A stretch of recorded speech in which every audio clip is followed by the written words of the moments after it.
अभी अभी Bhojpuri film industry की तरफ से बहुत बड़ी खबर निकल कर बाहर आया है। खबर ये है, शादी के बाद अरविंद अकेला, कल्लू शिवानी पांडे दोनों के भोजपुरी गाना रिकॉर्ड हो चुका है। बहुत ही जल्द कल्लू शिवानी पांडे के भोजपुरी गाना रिलीज होगा। अब कौन सी गाना है, कैसा गाना है, ये अभी तक पता नहीं चला है, मगर हाँ, कल्लू शिवानी पांडे दोनों के पहला गाना रिकॉर्ड हो चुका है। कुछ ही दिन में अब दोनों के गाना रिलीज भी होगा।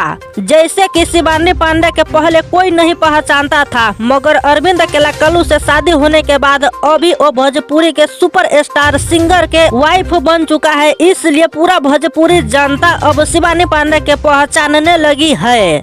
जैसे कि शिवानी पांडे के डांस करना काफी पसंद है। कई ऐसे डांस किया हुआ वीडियो सोशल मीडिया पर अभी जम के वायरल भी हुआ।